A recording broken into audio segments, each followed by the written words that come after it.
Hi, I'm Linda Matthews, and in this video I'll be showing you how easy it is to design your own printable junk journal pages using my junk journal page templates and your own clip art images. To design the pages, you'll need a photo editing program such as Affinity Photo, Photoshop, or Photoshop Elements, which is what I'm using today. Although Canva doesn't have all the features of a photo editing program, you could use it to create simple designs. The templates that I'm using are a torn border page template, as well as several distressed page overlays. These templates are available in my online store. I'm also using some vintage style paper for the background. The clip art images that I'm using are in PNG format, so they have a transparent background.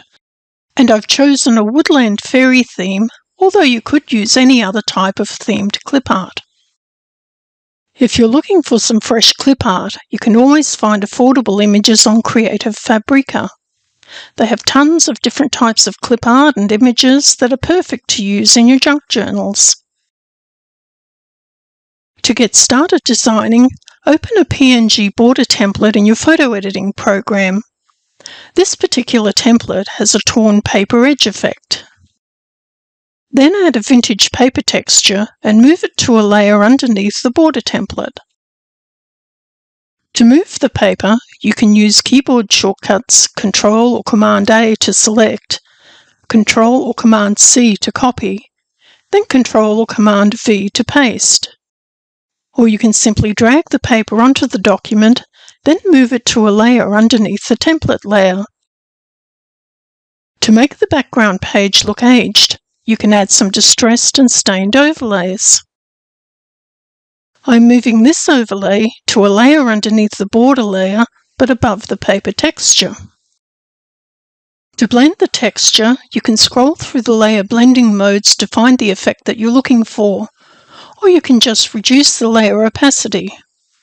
I'm rotating this texture and reducing the opacity of the layer to 80%. I'm also going to add a coffee stain texture, which I'll position above the clip art images to give them an aged appearance. Now that the background paper is done, I can start designing the pages by adding the clip art. To make the first page of my woodland themed fairy journal, I'll start by adding a fairy image with some wildflowers along the bottom of the page. When designing with page templates, make sure to position the images on layers underneath the border template but above the background paper.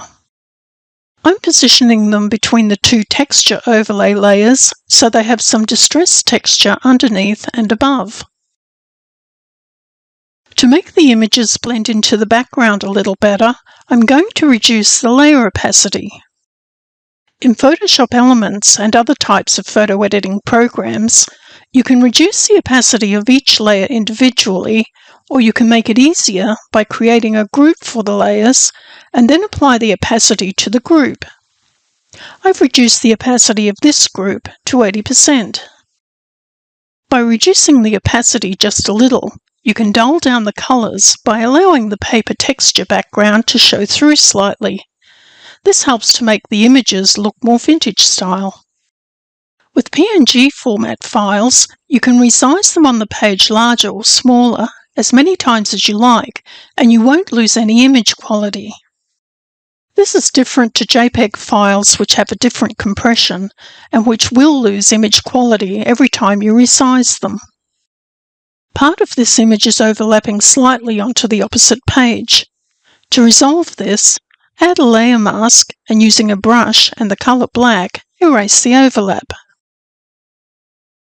When designing in a photo editing program, you can layer as many images as you like until you achieve a design that you're happy with. And using templates to create a background and style for your junk journal pages is a super quick and easy way to get things started. To make the remaining pages, I used a similar approach by grouping the images for each page and then reducing the group opacity to 80%. In this way, I used the same document to create all the pages. There's no magic formula for designing junk journal pages.